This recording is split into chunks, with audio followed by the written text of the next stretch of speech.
இந்த படத்துக்கு ஒரு அருமையான இன்ட்ரோ நான் சொல்லி தெரிய வேண்டாம். படத்தோட இன்ட்ரோவே படுபயங்கரமா இருக்குது. ஒரு போலீஸ்காரர் தன்னோட தற்கொலை கடிதத்தை எழுதி வச்சுட்டு அதுவும் அன்றாயரோட தூக்குல தொங்குற துடிதுடிக்க சாகுறார். சரி, இது ஒருவேளை சூசைடா இருக்குமோ நாம யோசிக்கலாம். ஆனா அவர் சாகுறத ரொம்ப ரசிச்சு அங்க ஒரு 6 பேர் ரசிச்சு பாக்குறத உங்களால கவனிக்க முடியும். என்னடா நடக்குதுன்னு நம்மளை யோசிக்க வைக்குதுல, செம இன்ட்ரெஸ்டிங்கா இருக்குதுல்ல. அந்த குரூப்ல சில பெண்களும் இருக்கிறாப்ல தெரியுது. இப்ப நடப்புக்கு வர்றோம். நடப்புல ஒரு போலீஸ் ஸ்டேஷனை காட்டுறாங்க. டெபுட்டி டிஎஸ்பியா இருந்த ஒருத்தரை பதவி ஏற்றம் இல்ல பதவி இறக்கம் பண்ணி இன்ஸ்பெக்டர் ஆக்கி இருக்கிறாங்க. பேரு ஹரிசங்கர் நினைக்கிறேன். புது போர்டெல்லாம் கொண்டு வந்து அவரோட டேபிள்ல வைக்கிறாங்க. அதே சமயம் அங்க ஒரு பஸ் வந்து நிக்குது. அந்த பஸ்ல ஒரு அம்மாவோட செயினை 2 லேடிஸ் திருடிட்டாங்கன்னு அந்த அம்மா கம்ப்ளைண்ட் பண்ணுது. ஆனா அவங்க எங்க கிட்ட செயின் இல்ல, எங்களை சந்தேகப்படாதீங்கன்னு பயங்கரமா அந்த 2 பொண்ணுங்க சத்தம் போட்டுக்கிட்டு இருக்காங்க. இதனால டிரைவர் வண்டியை போலீஸ் ஸ்டேஷனுக்கு விட்டாரு. பஸ்ல யாராவது அந்த செயினை எடுத்திருந்தா பஸ்ஸுக்குள்ளேயே கீழே தரையில போட்டுருங்க, போலீஸ் தேடி பார்க்கும்போது எடுத்துப்போம். இல்ல ஒவ்வொருத்தரையும் செக் பண்ண வேண்டிய வரும்னு ஒரு சப் இன்ஸ்பெக்டர் ஒரு எஸ்ஐ சும்மா மிரட்டிட்டு கீழே இறங்கி அந்த பொண்ணுங்களோட பேகை வாங்கி செக் பண்ணி பாக்குறாரு. பார்த்தா அதுக்குள்ள இல்ல, பஸ்லயும் செயின் கிடைக்கல. அதே சமயம் நம்ம ஹீரோ இவர் தான் டெபுட்டி டிஎஸ்பியா இருந்து இப்போ இன்ஸ்பெக்டரா ப்ரமோட் ஆனவர், பதவி இறக்கம் வாங்கினவர். ஆளு கொஞ்சம் ரஃபா தான் இருக்கிறார். அந்த பொண்ணுங்க 2 ஓவரா கத்திக்கிட்டு இருக்குங்க. கத்துறது, பேசுறது, முறைக்கிறது, இதை எல்லாத்தையும் வச்ச இவருக்கு சந்தேகம் இவங்க தான் திருடி இருப்பாங்களோன்னு. அப்படி முடிய கொத்தா பிடிப்பார் பாருங்க. இங்க பாரு, நான் பொம்பளை, 10ஆவதுக்கு நான் பிரெக்னண்டா வேற இருக்கிறேன், என் மேல கைய வச்ச அப்படின்னு சொல்லுவா பாருங்க. பிரெக்னண்டாவா இருக்கிறேன்னு சொல்லி வயிற்றுலயே முட்டியால ஓங்கி ஒரு இடி. ஐயோ அம்மானு குனிவா.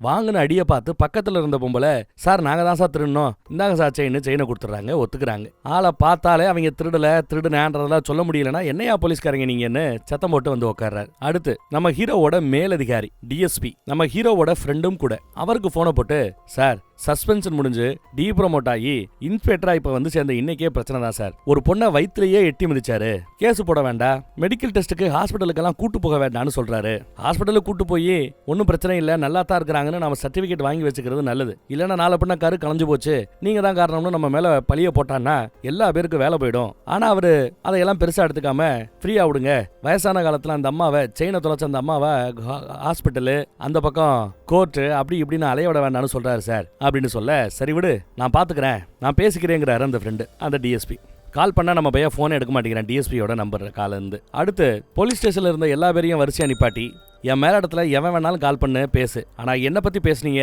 பெண்ட கலட்டிடுவேன்னு மிரட்டுறாரு. அதே சமயம் அங்க ஒருத்தர், ஒரு பஸ் கண்டக்டர், அவரு கம்ப்ளைண்ட் பண்ண வர்றார். கூடவே ஒரு அடகு கடையில வேலை பார்க்குற ஒரு அம்மாவும் வருது. நான் கொடுத்தது தங்க செயின், ஆனா இந்த அம்மா கவரிங்கா இருக்கிற வேற செயினை கொண்டு வந்து கொடுக்குறா அப்படின்னு வந்து கம்ப்ளைண்ட் பண்றாரு. நம்ம ஹீரோ விசாரிக்கிறாப்ல, எந்த கடையில வாங்கின, என்ன டேட்ல வாங்கின, எவ்வளவு கிராம்ல வாங்கினேன்னு எல்லாத்தையுமே கரெக்டா அந்த கண்டக்டர் சொன்னதும், சரி யாருக்காக இதை வாங்கினேன்னு கேட்டா தன்னோட பொண்ணுக்காக, அவ கழுத்துல போட்டுக்கிறதுக்கு கிஃப்டா நான் வாங்கி கொடுத்தது அப்படிங்கிறார். இப்போ பொண்டாட்டிக்கு உடம்பு சரியில்லை, ஹாஸ்பிட்டல் அட்மிட் ஆயிருக்கிறா, ஆபரேஷன் பண்ணணும், அதுக்கு பணம் வேணும்னு நான் இந்த செயினை வைக்க போனேங்கிறாரு. உடனே ஹாஸ்பிட்டலுக்கு கிளம்பி வராங்க.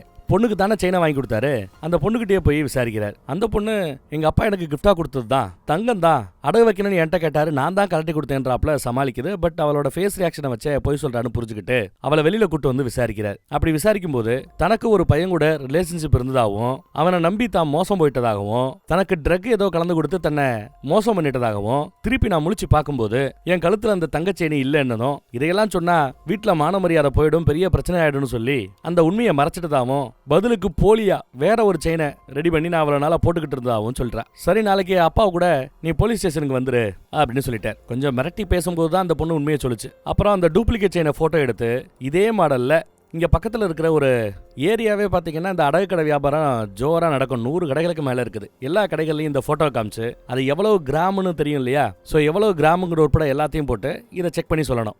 இந்த மாடல்ல இவ்வளவு கிராம்ல எங்கேயாவது அடகு கடையில ஏதாவது செயின் வைக்கப்பட்டிருக்கும், கண்டுபிடிக்கிறான்னு 2 போலீஸ் அனுப்பிச்சு வைக்கிறாங்க. அந்த 2 போலீஸும் ஒரு 30 கடை இது வரைக்கும் ஏறி இறங்கிடுச்சாங்க. ஆனாலும் அவங்களால இப்போ வரைக்கும் அந்த செயினை கண்டுபிடிக்க முடியல. சார் இன்னும் 100 கடை இருக்கு சார், ஒவ்வொரு கடையா ஏறி இறங்கி செக் பண்றதுலாம் நடக்கிற காரியமா சார், வாங்க சார் கிடைக்கல அப்படின்னு சொல்லிடலான்னு ஒருத்தன் சொல்லுவான். அடே உனக்கு நம்ம சங்கரை பத்தி தெரியாது, நாம ஒரு வேளை அப்படி சொன்னோம்னா மீதி இருக்கிற 100 கடைகளையும் அவரே தனியாலா ஏறி இறங்கி அந்த செயினை கண்டுபிடிச்சாரு, அப்புறம் நம்ம வேலை போயிடும், வேலையை ஒழுங்கா பார்க்கலன்னு சொல்லி பேசாம வான்னு அடுத்து தேட ஆரம்பிச்சதுல ஒரு நல்ல விஷயம், செயின் கிடைச்சிருது. ஒரு அடகு கடையில வச்சிருக்காங்க. அந்த செயினோட கூட இன்னும் 2 செயினை வச்சிருக்காங்க. மொத்தம் 3 செயின் அங்க கிடைச்சிருக்குது. நம்ம ஹீரோக்கு இதை பத்தி அப்டேட் கொடுக்குறாங்க. கட் பண்ணா இப்போ ஒரு வக்கீல பாக்குறதுக்காக வந்திருக்காரு நம்ம ஹீரோ. தன்னை டீப்ரோமோட் பண்ணாங்கல்ல, சஸ்பெண்ட் பண்ணி, அது சட்டப்படி தப்பு, அப்படி என்ன பண்ணிருக்க கூடாதுன்னு கவர்மெண்ட் மேலேயே கேஸ் போட போறாராம், தன் டிபார்ட்மெண்ட் மேலேயே. அதுக்காக அந்த வக்கீல் கிட்ட வந்து பேசிட்டு போறாரு. அவர் வரும்போது கரெக்டா நம்ம போலீஸுங்க போய் அப்டேட் கொடுக்குறாங்க. இந்த மாதிரி 3 செயின் மொத்தம் இருந்தது. ஒரு செயின் இந்த கண்டக்டரோட செயின் நமக்கு தெரிய வந்திருக்கு. மீதி 2 செயின் அப்படின்னு இருக்க அந்த 2 செயினையும் போட்டோ எடுத்துக்கங்க.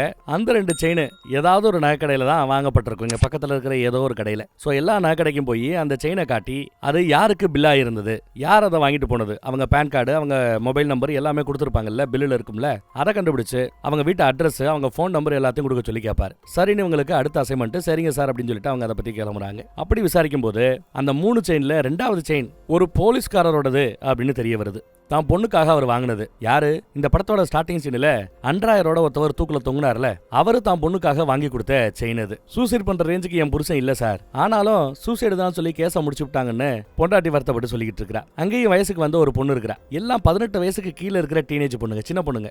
அந்த பொண்ணுகிட்ட இந்த செயினை காமிச்சு, இது உங்க செயின் தானா அப்படின்னு விசாரிக்கும் போது, என் செயின் தான், நான் நடந்து போய்கிட்டு இருக்கும் போது 2 வீலர்ல வந்த ஒரு ரவுடி கும்பல் கழுத்துல இருந்து அந்த செயினை பறிச்சுட்டு போயிட்டதா அவ சொல்லுவா. சரி ஓகேன்னு விசாரணை முடிச்சு அவர் கிளம்புறாரு. அடுத்து அந்த 3வது செயினோட டிசைனை வச்சு அதுலயே எந்த கடையில வாங்கினோம்னா அந்த கடையோட லோகோ கூட ஏதோ ரொம்ப மைன்யூட்டா அதுல 916 எழுதுறாப்ல, கடை பேரையும் சில பேர் எழுதுறது உண்டு. அதனால ஈஸியாவே கண்டுபிடிச்சிடறாங்க அந்த 3வது செயின் எந்த கடையில வாங்கினதுன்னு. அவங்க கிட்ட போய் அந்த செயினை கொடுத்து, யாருக்கு இது பில்லா இருக்கு, பில்லானவங்களோட அட்ரஸ், பேரு, போன் நம்பர் வேணும்னு கேட்க அவங்க இதான் சார் பில்லுன்னு பில்லை பிரிண்ட் பண்ணி கொடுக்குறாங்க.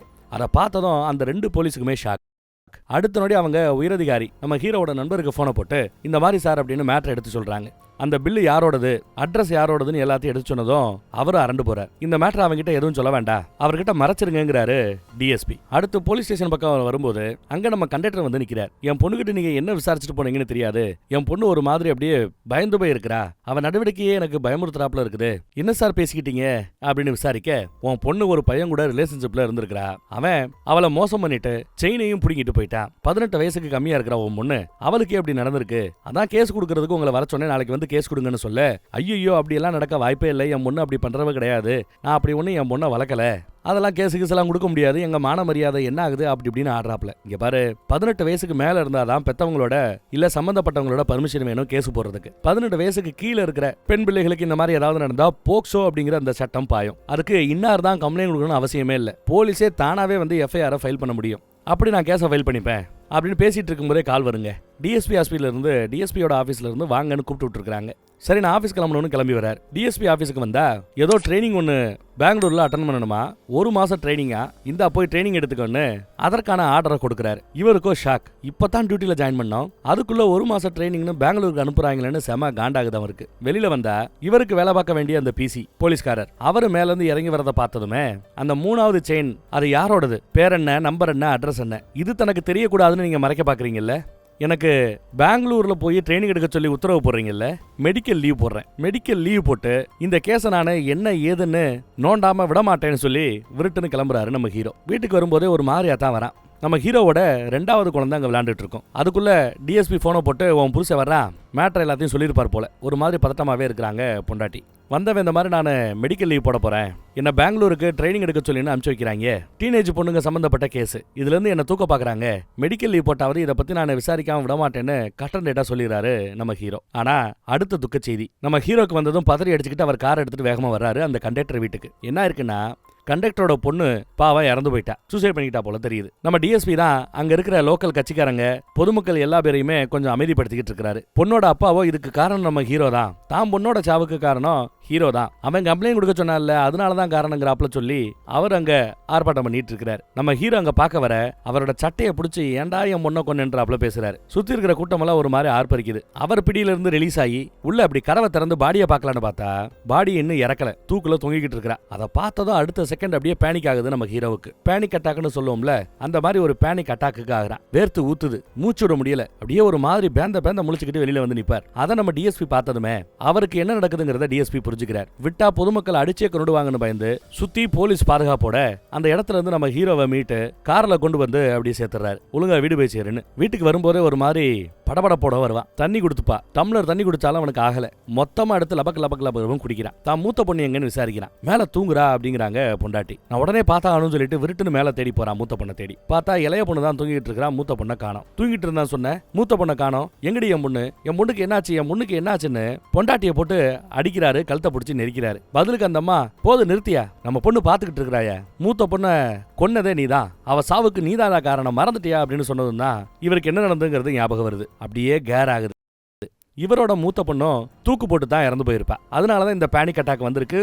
ஒரு நொடி எல்லாத்தையும் மறந்து போயிட்டாரு அந்த பேனிக் அட்டாக்ல. அப்படியே விழுகிறாரு மனுஷன். கட் பண்ணா இப்போ பிளாஷ்பேக். நம்ம ஹீரோக்கு ஏன் வேலை போச்சு, இவரோட மூத்த பொண்ணு ஏன் சூசைட் பண்ணிக்கிட்டா, இப்படி எல்லா கேள்விகளுக்கான விட இந்த பிளாஷ்பேக்ல நமக்கு கிடைக்கும். விரட்டி தேடி தேடி ஒரு பயலை பிடிக்கிறாங்க. அவங்கிட்ட இருந்த லேப்டாப்பையும் பறிமுதல் பண்றாங்க. என்ன கேஸ்ல அந்த ஆளை பிடிச்சிருக்காங்கன்னா, போலீஸ் டிபார்ட்மெண்ட்ல வேலை பார்க்குற வேற ஒரு போலீஸ்காரர், அவரோட பொண்ணு கூட கொஞ்சம் முன்ன பொண்ண பழகி அதெல்லாம் வீடியோ எடுத்து அந்த பொண்ணை மிரட்டி இருக்காங்க. அந்த பொண்ணு இறந்து போயிருக்கு பாவம். அந்த கேஸ்ல தான் பிடிச்சி உள்ள போடுறாங்க. அதுல அந்த லேப்டாப்ல இருந்த ஏதோ ஒன்ன பார்த்துட்டு பதறி போன நம்ம டிஎஸ்பி ஃப்ரெண்டுக்காரரு நம்ம ஹீரோவோட பொண்டாட்டிக்கு போனை போட்டு மேட்டரை எடுத்து சொல்லி பதறாம பொறுமையாரு, இதை பொறுமையா டீல் பண்ணணும்னு அட்வைஸை போட்டுட்டு இருக்கிறார். அவங்க என்ன பேசிட்டாங்கன்னு தெரியல. இந்த பக்கம் பார்த்தா ஆட்டோல இறங்கின அந்த போலீஸ்காரர் தான் பொண்ணோட சாவுக்கு காரணமானவனு சொல்லி விறுவிறுன்னு உள்ள வந்து ஒரு ஆளை பிடிச்சாங்கல்ல, ஓடி அந்த பயலை போட்டு அடிச்சு துவம்சம் பண்றார். கூட இருக்கிற போலீஸ் அந்த லேப்டாப்ல இருக்கிற வீடியோஸ் எல்லாத்தையும் பார்த்துட்டு இருக்காங்க. நிறைய வீடியோஸ் இருக்கு அந்த லேப்டாப்ல. அடிக்க வரவரையே அவன், வாயா உன் பொண்ணோட வீடியோ இருக்கு பாக்குறியான்னு உசுப்பேத்த பொழந்து கட்டுவார். அவரை எப்படியோ காப்பாத்தி கோவப்படுறவரை 2 போலீஸ் இருக்க பிடிச்சிக்கிட்டு இருக்கும். நம்ம ஹீரோவும் போய் ஏன் சார் இப்படி பண்றீங்க, பொறுமையா இருங்க சார்னு பொறுமையா இருக்க சொல்லுவார். நம்ம ஹீரோவை பார்த்ததுமே அங்க இருக்கிற 2 போலீஸ் உடனே அந்த லேப்டாப்பை மூடி பேகுக்குள்ள வைக்க பார்ப்பாங்க. ஏதோ ஒரு பெரிய இடத்து பையனை காப்பாத்துறதுக்கான முயற்சி. அதை நம்ம பார்த்தாருன்னு சொல்லி டே குடுறா அப்படின்னு அந்த லேப்டாப்பை பிடுங்கி ஓபன் பண்ணி பார்த்தா அதுல இருக்கிற பல வீடியோக்கள்ல ஒரு வீடியோ இவரோட பொண்ணோட வீடியோ. இவர் பொண்ணை ஒருத்தர் லவ் பண்றேன்னு சொல்லி இப்படி கூட்டு வந்து அந்த பொண்ணை சீரழிச்சிருப்பான். அதை வீடியோ எடுத்து வச்சிருப்பான். இதை பார்த்தது ஒரு செகண்ட் ஆடி போனவர், என் முன்னையாடா சீரழிச்சிக்கேன்னு அடின்னு அடியை துவம்சம் பண்ணுவார். எத்தனை போலீஸ் வந்தாலும் பிடிக்க முடியல. இதுல வேற ஒரு உயரதிகாரி இவரை பிடிக்கிறதுக்கு வரும்போது ஓங்கி குத்துனதுல மூக்கு உடைஞ்சு ரத்தம் வந்துருச்சு. இன்னும் பல பேர் வந்துதான் டே செத்துற போறான்னு பிடிச்சி இழுத்துட்டு போறாங்க. ஆனாலும் அடிச்சடியில சம்பந்தப்பட்ட அந்த பையன் சம்பவ இடத்திலே செத்து போயிட்டான். உயரதிகாரியோட மூக்க உடைச்சாங்கன்னு சொல்லிதான் சஸ்பெண்ட் ஆயிருப்பாரு நம்ம ஹீரோ. பதவியை பறிச்சு டெபுட்டி டிஎஸ்பியா இருந்தால இன்ஸ்பெக்டரா பதவி இறக்கம் பண்ணிருப்பாங்க. இதெல்லாம் ஒரு பக்கம். அதெல்லாம் தூக்கி போட்டு விறுவிறுன்னு நேரா வீட்டுக்கு வந்தவர் பயங்கர கோவத்தோட வருவார். பார்க் பண்ற விதமே சரியில்லை. அந்த பக்கத்துல ஒன்னும் பிரச்சனை இல்ல, இதையும் தாண்டி நம்ம மீண்டு வர முடியும். ரோட்ல போற ஒரு வெறி நாய் கடிச்சிருச்சுன்னா அதுக்காக யாராவது சூசைடு அதுன்னு ஏதாவது பண்ணுவாங்களா? ஊசியை போட்டு அடுத்து என்னன்னு பார்க்க போயிடணும். அந்த மாதிரி நம்ம இருந்துக்கலாம் அப்படின்னு பொண்ணுக்கு பொறுமையா அட்வைஸ் பண்ணிட்டு இருக்காங்க அம்மா. அப்பா படு வேகமா வராரு. அப்பா வர வேகத்தை புரிஞ்சுக்கிட்டு அம்மா வெளியில வந்து, சொன்னா கேளு, பொறுமையா நடந்துக்கோ, இதை பொறுமையா டீல் பண்ணணும்னு அம்மா எவ்வளவோ சொன்னாலும் அப்பா கேட்க மாட்டார். கதவை தரடி அப்படின்னு சொன்னா கதவை உள்ள இருந்து யாரும் திறக்கிறதுக்கு தயாரா இல்ல. அந்த பொண்ணு தள்ளிக்கொன்னு பொண்டாட்டியை தள்ளி விட்டு கதவை உடைச்சு உள்ள போனா தூக்குல தொங்கிக்கிட்டு இருப்பா அந்த மூத்த பொண்ணு. அதை பார்த்தா அந்த நொடியே பேனிக் அட்டாக் வந்து அந்த இடத்துலயே மயங்கி போயிருவார் அவர். சம்பவ இடத்துலயே மூத்த பொண்ணு இறந்து போயிடுவா. இப்படித்தான் பொண்ணு இறந்தது, பதவி பறிபோனதும் கூட. இப்ப நியூஸ்ல பார்த்தா கண்டக்டரோட பொண்ணு இறப்புக்கு காரணம் இந்த போலீஸ்காரன்னு சொல்லி நம்ம ஹீரோ மேல எல்லா நியூஸ் மீடியாலையும் கழுவி ஊத்துறாங்க. அவருக்கு எதிராக போராட்டம் ஆர்ப்பாட்டம் பண்ண போறோம், பதவியை பறிச்சாகணும், பிடிச்சி ஜெயில போடணுங்கிற ரேஞ்சுக்கு பேசிட்டு இருக்காங்க நியூஸ்ல. கண்டக்டர் அவ்வளவு ஆக்ரோஷமா பேசிட்டு இருக்காரு நியூஸ்ல. இப்ப நடப்புக்கு வர்றோம்.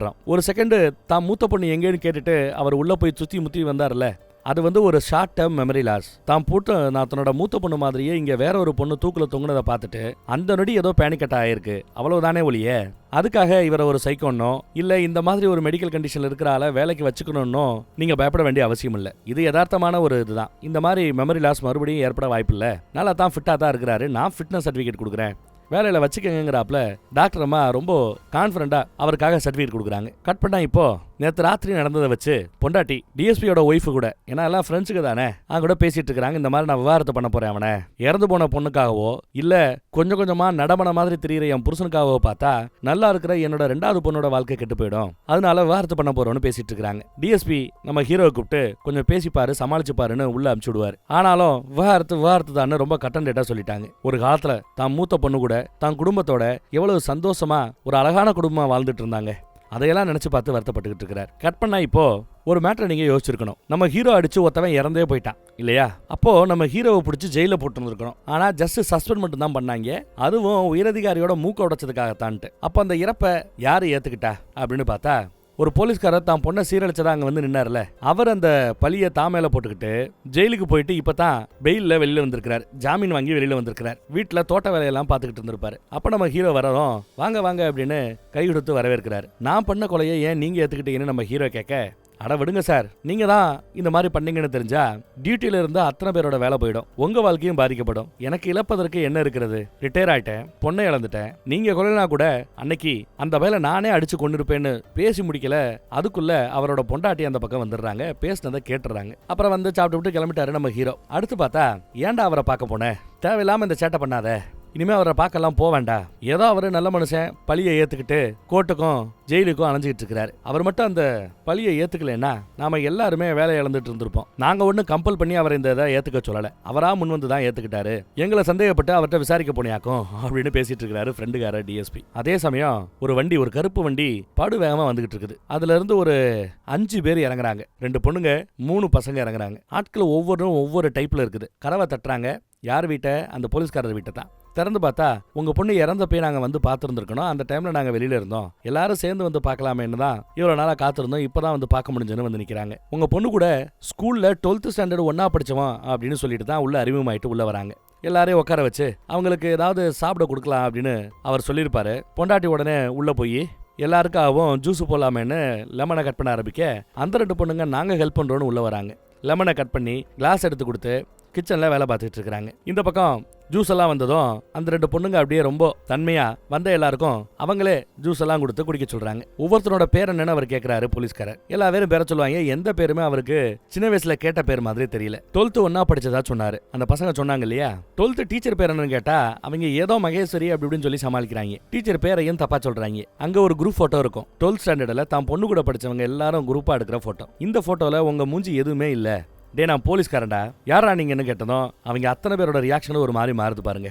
ஒரு போட்டோ எடுத்து காட்டுறாங்க. இவர் ஒரு கொலைப்பழியை ஏத்துக்கிட்டு ஜெயிலுக்கு போனார்ல, அவனோட போட்டோ. அவனோட நண்பர்கள் நாங்க 5 பேரும். எங்க நண்பர்கள்ல ஒருத்தனை கொன்னுட்டு உன்னை சும்மா விட்டுருவோமா அப்படின்னு மிரட்டுறாங்க. அப்புறம் உன் பொண்ணு கூட ஏதோ எங்கள்ல ஒருத்த விளாண்டா நினைச்சுக்க வேண்டாம், நாங்க 3 பேரு மாத்தி மாத்தி உன் பொண்ணை சீரழிச்சோம், மொத்த வீடியோவும் இருக்கு, பாக்குறியா அப்படின்னு கேட்க, அடுத்த நொடி அந்த கேங்ல இருக்கிற ஒரு பொம்பளை அந்த வீடியோவை போட்டு காட்டுறா, பாருங்க அப்படின்னு. அந்த அம்மாவுக்கு பின்னாடி அந்த அம்மா பின்னாடி திரும்ப போகும்போது, வேண்டா பார்க்காதன்னு திரும்ப வேண்டான்னு அப்படியே பிடிச்சிக்கிறாரு அவர். ஏற்கனவே அந்த லேடிஸ் 2 பேரும் போட்டு கொடுத்த ஜூஸை இவங்க குடிச்சிருப்பாங்க. மீதி இருக்கிற ஆட்கள் யாரும் குடிக்கல, இல்ல குடிச்சிருக்கலாம். ஆனா இவங்க 2 பேர் குடிச்சதுல மட்டும் என்னத்தையோ கலந்து குடிச்சிருக்காங்க, விஷத்தை. அவங்க மூக்குல இருந்து ரத்த ஒழுக ஆரம்பிச்சிருது. கொஞ்ச நேரத்துல புருஷனும் பொண்டாட்டியும் சம்பவ இடத்துல இறந்து போறாங்க.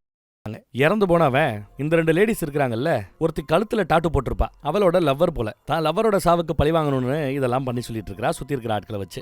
கேங்காவே இதை பண்றாங்க, கேங்கா தான் இருக்கிறாங்க இவங்க ஃப்ரெண்ட்ஸுங்க. சாகர திருவாயில அந்த அம்மா, டேய் அந்த பையல கொன்னது என் புருஷன் இல்ல, இன்ஸ்பெக்டர் சங்கர் அப்படிங்கிற அந்த உண்மையை சொல்லிட்டு அந்த அம்மா செத்து போகுது பாவம். உடனேயே இறந்து போன அந்த போலீஸ்காரரோட ஃபேஸ் ஸ்கேனிங் இருக்குல்ல, மொபைல்ல ஃபேஸ் ஸ்கேனை வச்சு தான் அன்லாக் பண்ணுவார் போல. இறந்து போனாலும் ஃபேஸ் ஸ்கேன் ஒர்க் ஆகுது, அன்லாக் ஆகுது. உள்ள போய் சங்கர்னு சர்ச் பண்ணி பார்த்தா நம்ம ஹீரோவோட போட்டோ கிடைச்சிருது. அவரை பழி வாங்கணும்னு முடிவு பண்ணிட்டாங்க. கட் பண்ண அடுத்த நாள் காலையில அவங்க இறந்து போன செய்தி கேட்டு போலீஸ் எல்லாம் குமிஞ்சு கிடக்குறாங்க. தடவியல் நிபுணர்கள்லாம் வந்து என்ன எதுவும் செக் பண்ணிட்டு இருக்காங்க. நம்ம ஹீரோ கூட சுத்தி முத்தியும் பார்த்துக்கிட்டு தான் இருக்கிறார். கிச்சன் பக்கம் போறாரு, எல்லா பக்கமும் போறாரு, மேலே ஏறாரு, மொட்டை மாடியில இருந்து கூட எல்லாத்தையும் பாக்குறாரு. அதே சமயம் இந்த பக்கம் பார்த்தா ஃப்ரெண்டுக்காரர் டிஎஸ்பி அவரு மேல இடத்துக்கு போன போட்டு, தற்கொலை மாதிரி தான் தெரியுது, வீடு உள்பக்கமா தாழ்பா போடப்பட்டிருக்குது, விஷம் குடிச்சு இறந்து போயிருக்காங்க அப்படின்னு அப்டேட் கொடுக்குறாரு. ஆனா நம்ம ஹீரோவோ இது தற்கொலை இல்ல கொலைன்னு அடிச்சு சொல்றாப்ல. எப்படியா சொல்றேன்னு கேட்டா, இங்க பாருங்க, அவங்க சூசைட் பண்ணிக்கிற பட்சத்துல தான் பொண்ணோட ஒரு க்ளோஸ் அப் போட்டோ, நல்லா இருக்கிற ஒரு போட்டோ எடுத்து கையில வச்சுக்கிட்டு அதை பார்த்துக்கிட்டே இறந்து போயிருக்கலாம். இல்லையா தான் பொண்ணு அப்பா அம்மான்னு ஃபேமிலியா இருக்கிற போட்டோ, அதை எடுத்து வச்சு கட்டி பிடிச்சி அதை பார்த்துக்கிட்டு கூட குடிச்சிட்டு இறந்து போயிருக்கலாம். அதை விட்டு 12ஆம் கிளாஸ் 12ஆம் கிளாஸ்ல குரூப் போட்டோ எடுத்துருக்கிற அந்த போட்டோல இவரோட பொண்ணு தம்மா தூண்டா தெரியவா, அதை கையில வச்சுக்கிட்டு சாக வேண்டிய அவசியம் இல்லை. அப்புறம் அந்த போட்டோ பாத்தீங்கன்னா கையில இல்ல, இவங்க இருந்த இடத்துல இருந்து ஒரு 4-5 அடி தூரத்துல தள்ளி தான் அந்த போட்டோ கிடந்தது. கையில வச்சுக்கிட்டு இல்லாம ஏன் 5 அடி தூரத்துல அந்த போட்டோ கிடக்கணும்? அப்புறம் அங்க 6 கிளாஸ் கழுவப்பட்டு இருந்தது 2 பேர். ஏன் 6 கிளாஸ ஏதோ கழுவி வச்சிருக்காங்க? 6 பேர் வந்திருக்கலாம், குடிச்சிருக்கலாம், கேங்கா வந்து கொலை பண்ணிருக்கலாம். அவங்களோட ஃபிங்கர் பிரிண்ட் அந்த கிளாஸ்ல இருந்து போலீஸ் எடுத்துடக்கூடாதுங்கிறதுக்காக கழுவி வச்சிருக்கலாங்கிறப்பல கெஸ் பண்றான். ஏன் சொந்தக்காரங்க வந்திருக்கலாம், சொந்தக்காரங்க கூல்ட்ரிங்க்ஸ் குடிச்சிட்டு போயிருந்திருக்கலாம், எப்படி இதை ஒரு கேங்கா வந்து கொலை பண்ணிருப்பாங்க நினைக்கிற அப்படின்னு கேட்க, இல்லைன்னா ஒரு 4-5 நாளைக்கு முன்னாடி கூட எப்பயோ சாப்பிட்டு போட்ட கிளாஸ் இப்ப கழுவி அங்க வச்சிருந்திருக்கலாம். கிளாஸ் எல்லாம் வச்சு கணிக்க முடியாதுப்பா, இது தற்கொலை தாங்கிறாப்ல டிஎஸ்பி சொல்லுவார். இல்ல நீ தப்பா புரிஞ்சுக்கிட்ட. இப்போ அவங்க விஷம் குடிச்சா சொல்றாங்கல்ல 2 கிளாஸ், அந்த 2 கிளாஸ்லயும் ஃபிங்கர் பிரிண்ட் யாரோடது இருந்தது அப்படின்னு விசாரிச்சிருக்காங்க. 2 கிளாஸ்லயும் அந்த இறந்து போன அப்பா அம்மா அவங்க 2 பேரோட ஃபிங்கர் பிரிண்ட்டுமே 2 கிளாஸ்லயுமே இருந்திருக்குது. யோசிச்சு பாரு. இப்ப தற்கொலை பண்ணு முடிவு பண்ணிட்டாங்கன்னா மேபி அந்த போலீஸ்காரர் தன் மனைவிக்கும் சேர்த்து விஷம் கலந்து கொடுத்து குடிக்க சொல்லி இருந்திருக்கலாம். அப்படி அவர் கொடுத்திருந்தாருன்னா அந்த அம்மா குடிச்ச கிளாஸ்ல மட்டும்தான் 2 பேரோட ஃபிங்கர் பிரிண்ட் இருந்திருக்கணும். இவரோட கிளாஸ்ல இவரோட ஃபிங்கர் பிரிண்ட் மட்டும்தான் இருந்திருக்கணும். அப்படி இங்க நடக்கல. ஒரு காலம் அந்த அம்மா கலந்து கொடுத்துருக்கு அப்படிங்கிற பட்சத்துல அவங்க கையில இருந்து அந்த கிளாஸ்ல அந்த போலீஸ்காரரோட ஃபிங்கர் பிரிண்ட் வர வாய்ப்பு இல்ல. இங்க அந்த 2 கிளாஸ்லயும் 2 பேரோட ஃபிங்கர் பிரிண்ட்டுமே வந்திருக்குது. யாரோ வலுக்கட்டாயமா ஃபிங்கர் பிரிண்ட்டை வச்சாப்ல தெரியுது. அது மட்டும் இல்லாம கிச்சன் பக்கத்துல குப்பை தொட்டியில 6 எலுமிச்சம்பழத்தை அறுத்து புளிஞ்சு போட்டிருப்பாங்க.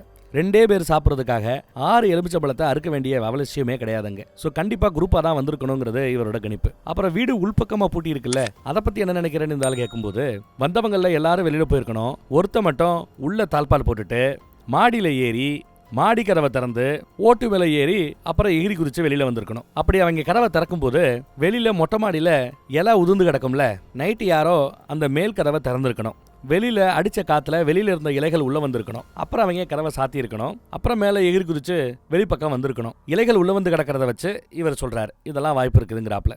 இதையெல்லாம் மறுபடியும் நம்ம டிஎஸ்பி போய் நுணுக்கமா ஆராயிறாரு. பார்த்தா இவர் சொன்ன எல்லாமே அங்க ஒரு சந்தேகத்தை ஏற்படுத்துற விதத்துல தான் இருக்குது. இது தற்கொலை இல்ல கொலைன்னு அப்புறம் போலீஸ் முடிவு பண்ணிடுச்சு. கண்டக்டரோட பொண்ணு இறந்து போனா இல்லையா, அந்த பொண்ணோட ஃப்ரெண்ட்ஸுகள் எல்லாத்தையும் அடுத்து நம்ம ஹீரோ பார்க்க போறாரு. அவங்க கிட்ட இந்த கேஸ் சம்பந்தப்பட்ட விஷயங்களை கொஞ்சம் ஹெல்ப் பண்ணீங்கன்னா உண்மையான கொலை குற்றவாளிகள் யாருங்கிறத கண்டுபிடிக்கிறதுக்கு உதவியா இருக்குன்னு சொல்லி அந்த போலீஸ்காரரோட பொண்ணை ஒருத்தவன் இது பண்ணான்னு சொல்லி ஒரு ஆளை அடிச்சே கொண்டாருல நம்ம ஹீரோ. இவர் பொண்ணையும் பண்ணிருப்பாங்க. அவனோட போட்டோ காமிச்சு இந்த பையனை பார்த்துருக்கீங்களான்னு விசாரிக்க யாருமே பார்க்கலங்கிறாங்க. அப்புறம் அந்த டூப்ளிகேட் செயினை அவ எப்படி ரெடி பண்ணான்னு கேட்கும்போது ஒருத்தன் நான் தான் ரெடி பண்ணி கொடுத்தேன், இந்த மாதிரி செயின் தொலைஞ்சு போச்சு, அப்பா தெரிஞ்சா திட்டுவாரு, டூப்ளிகேட் செயின் ரெடி பண்ணி கொடுக்க முடியுமான்னு அவ தான் போட்டோ காமிச்சு கேட்டா நான் தான் ரெடி பண்ணி கொடுத்தேன் அங்கிள்னு ஒரு பையன் எடுத்து சொல்றான்.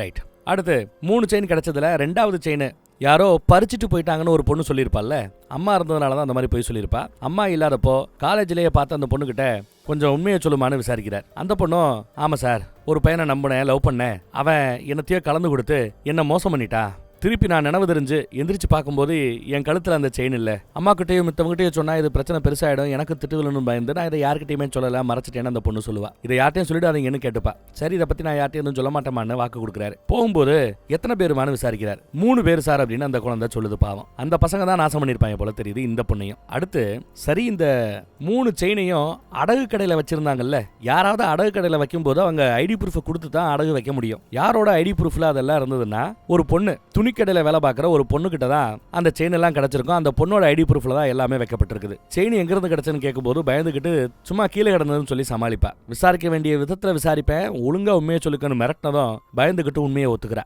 துணிக்கடையில வேலை பார்த்துட்டு இருக்கும்போது ட்ரையல் ரூம்ல யாரோ ஒருத்தி அவளோட பழைய ட்ரெஸ்ஸை போட்டுட்டு புது ட்ரெஸ்ஸை மாட்டிட்டு போயிருக்கிறா. அந்த பழைய ட்ரெஸ்ல ஏதோ ரத்தம் படிஞ்சிருக்குது, பீரியட்ஸா இருக்கும் போல ரத்தம் படிஞ்சிருக்குது. அதனாலதான் அதை போட்டுட்டு புதுசா ஒரு ட்ரெஸ்ஸை வாங்கிட்டு அவ போயிருக்கிறா. அந்த ரத்தம் படிஞ்ச அந்த பழைய பேண்ட்டுக்குள்ள ஒரு பர்ஸ், அந்த பர்ஸுக்குள்ள இந்த 3 செயினை அவ பாத்துருக்கா. குடும்ப வறுமை காரணமா அதை அடக்கடலை வச்சு பணம் பார்த்திருக்கா. அந்த பர்ஸை கூட எடுத்து நீட்டா காட்டுறா. பர்ஸுக்குள்ள ஏதோ கீ செயின் அது இதுன்னு கிடக்கும். சரி இந்த செயின் உனக்கு கிடைச்ச அந்த நாள் உனக்கு ஞாபகம் இருக்கான்னு கேட்க நல்லா ஞாபகம் இருக்குது, கோவாக்கு ட்ரிப்பு போனோம், அதுக்கு முந்தின நாள் தான் இது எனக்கு கிடைச்சது அப்படின்னு அவ சொல்லியிருப்பா. உங்க கடையில சிசிடிவி இருக்கான்னு கேட்க அவ சிசிடிவி இருக்குன்னு சொன்னதும் கடைக்கு போய் அந்த டேட்ல சர்ச் பண்ணி பார்க்கும்போது அந்த கொலகார கும்பல்ல ஒரு பொண்ணு இருப்பாள்ல, அழகா லட்சணமா ஒரு பொண்ணு இருப்பா. அவ பேர் ஆனா. நமக்கு பேர் தெரியும், அவங்களுக்கு பேர் தெரியாது. அந்த ஆனாங்கிற பொண்ணு தான் உள்ள வந்திருப்பா. அவளோட பழைய பேண்ட் அங்க போட்டுவிட்டு புது பேண்ட்டை வாங்கி பில் பண்ணிட்டு அவ கிளம்பி போயிருப்பா. அப்படி போற வழியில இவனோ ஒரு தாடிக்கரை வந்து பார்த்து ஏதோ பேசிட்டு போயிருந்திருப்பா. அது சிசிடிவில ரெக்கார்ட் ஆயிருந்திருக்குது. யார் யாருன்னு விசாரிக்க மேனேஜர் அப்படின்னு அந்த பொண்ணு சொல்லுவா, வேலை பார்த்த பொண்ணு. உடனே அந்த மேனேஜர்கிட்ட விசாரிக்கும் போது ஆமா சார் அந்த பொண்ணு எனக்கு தெரியும், பெங்களூர்ல ஒரு பார்ட்டி நடக்கிற ஏரியா பக்கம் அடிக்கடி வருவா, ஒரு பஃபுக்கு அடிக்கடி வருவா போல. பப்பா? ஆமா பப்புக்கு அடிக்கடி வருவா போல. அங்க இவங்களை பாத்துருக்கிறேன், கேங்கா வருவாங்க போவாங்க. அதான் ஆனா எப்படி இருக்கிறேன்னு விசாரிக்கும் போது ஹூ ஆர் யூ, நீ யாருன்னு எனக்கு தெரியாதுன்னு சொல்லிட்டு அவ போயிட்டான்னு எடுத்து சொல்றாரு. சரி பெங்களூர்ல இருக்கிற அந்த பப்போட பேர் என்னன்னு கேட்டு அதை தெரிஞ்சுக்கிறாங்க. அவரும் சொல்லிடுறாரு. கண்டுபிடிச்ச இந்த விஷயங்கள் எல்லாத்தையும் தெரிஞ்சுக்கிட்டு நம்ம ஹீரோ கார்ல போகும்போது பார்த்தா அதே கடையில இருந்து வெளியில வரும்போதே நம்ம பசங்க அங்க இருக்கிறத உங்களால பார்க்க முடியும். லிப்ட்ல இறங்கி வரும்போது பின்னாடியே அவங்க 2 பேர் நிக்கிறாங்க பாருங்களேன். இவரை ஃபாலோ பண்ணிட்டு வராங்க. இவர் ஆனா வரைக்கும் கண்டுபிடிச்சிட்டாங்கிற மேட்டரை தெரிஞ்ச பிறகு அவனை இப்ப தொட வேண்டாம், நாம பேசாம நம்ம ஊர் பெங்களூருக்கே போயிடலாம் அப்படிங்கிறாப்ல பேச தன் காதலனை இழந்தவ அவ ஓவரா துடிக்கிறா. வண்டியை நிப்பாட்டிட இல்லைன்னா குளிச்சிருவேன்னு மிரட்டுறா. வண்டியை நிப்பாட்டினதும் நீங்க போங்க, நான் தனியால அவனை பழி வாங்குறேன்னு சீனை போட்டுக்கிட்டு இருப்பா. அவங்களாம் இறங்கி வந்து எங்களுக்கு நண்பே இல்லையாவே, அவன் உசுறு போனதுக்கு நாங்க பழி வாங்க மாட்டோமா? இப்போ ஒருத்தவனை போடல, தப்பான ஆளை போட்டுவிட்டோம், இப்ப சரியான ஆளை செய்வோம், கொஞ்சம் டைம் கொடு, பொறுமையாருன்னு சொல்லி அந்த பொண்ணை சமாளிச்சு அங்க இருந்து கூட்டிட்டு போறாங்க பெங்களூர் பக்கம். கொஞ்ச நாள் இங்க இருக்க வேண்டான்ட்டு. அந்த பக்கம் பார்த்தா கண்டக்டர் நிறைய மக்களை கூட்டிட்டு கொண்டு போய் சீஃப் மினிஸ்டரோட தலைமைச் செயலகம் இருக்கும் பாத்தீங்களா, அங்கேயே போய் போராட்டம் பண்ண போறோம்னு மிரட்டிட்டு இருக்காங்களா. நம்ம ஹீரோ மேல ஆக்ஷன் எடுக்கணும்னு பிரச்சனை பண்ணிட்டு இருக்காங்களா. அதை பத்தி ஒரு உயரதிகாரி எடுத்து சொல்லிட்டு இருப்பார். அப்புறம் இந்த கேஸ் மேட்டர் என்னன்றதை விசாரிக்கிறதுக்காக நம்ம ஹீரோவையும் வர சொல்லி விசாரிக்க சொல்றாரு. என்ன நடந்துச்சு, உன்னோட ஃபைண்டிங்ஸ் என்ன, எல்லாத்தையும் எடுத்து சொல்லுங்கிறார். நம்ம ஹீரோவும் பொறுமையா எல்லாத்தையும் எடுத்து சொல்றான். கேங்கா யாரோ பழி வாங்குறதுக்காகத்தான் அந்த கொலையை பண்ணியிருக்கணும். சொந்தக்காரங்க வேற ஏதாவது சொந்த தகராறா இருந்திருந்தா அருவாளோட வெட்டி கொள்றது, குத்தி கொள்றது, இந்த மாதிரி பண்ணிருப்பாங்க. இது பக்காவா ஒரு சூசைடு மாதிரி அந்த போலீஸ்காரையும் அவரோட பொண்டாட்டியும் சூசைடு மாதிரி கொண்டு பண்ணிருக்காங்கன்னா அது கண்டிப்பா எந்த கேஸுக்காக அவர் அன்னைக்கு ஜாமீன் வாங்கி வெளியில வந்தாரோ அந்த கேஸ் சம்பந்தப்பட்ட அந்த பையனோட ஃப்ரெண்ட்ஸா தான் இருக்கணும்னு ஓரளவு கணிச்சு சொல்றான். அவங்கள ஒரு பொண்ணோட போட்டோ கிடைச்சிருச்சு அப்படின்னு போட்டோவையும் காட்டுறான். இவளோட சுத்தி திரியிற அந்த கேங்கு பெங்களூர்ல தான் இருக்கிறாங்களா, ஒரு பப்பு பக்கம் அடிக்கடி பார்த்துருக்காங்க.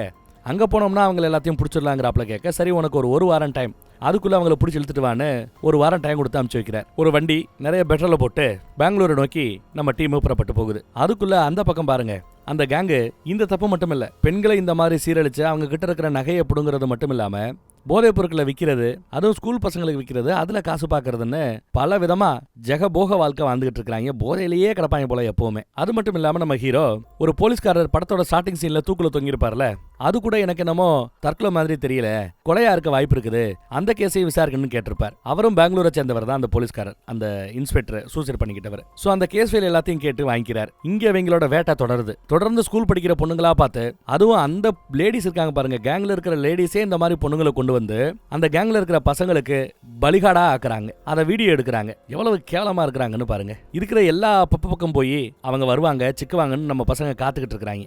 இப்போ வரைக்கும் உருப்படியா அவங்க கண்ணில் சிக்கல. கேஸ் ஃபைல எடுத்து பார்க்கும்போது அவர் தூக்குல தொங்குன விதம், எப்படி கயிறை கட்டப்பட்டிருந்தது, இது எல்லாத்தையும் எஃப்ஐஆர்ல படிச்சு தெரிஞ்சுக்கிறார். அது கொலையா இருக்கிறதுக்கு வாய்ப்பு இருக்குங்கிறாப்ல தான் கூட வேலை பார்க்குற சக போலீஸ்காரர்கிட்ட அதை பத்தி எடுத்து சொல்லிட்டு இருக்கும் போதே ஒரு ஃபோன் கால் வருதுங்க. இவங்க டீம்ல இருக்கிற ஒரு லேடி போலீஸ் அந்த பொண்ணை ஒரு பப்புல வச்சு பார்த்துருக்கிறதாவும் அங்க உடனே வரும்படியும் கூப்பிடுறா. உடனே நம்ம மக்கள் வேகமா கிளம்பி வராங்க. அந்த இடத்துக்கு வந்தாச்சு. அவரோட கார் எதுன்னு விசாரிச்சா ஒரு காரை காட்டுறாங்க.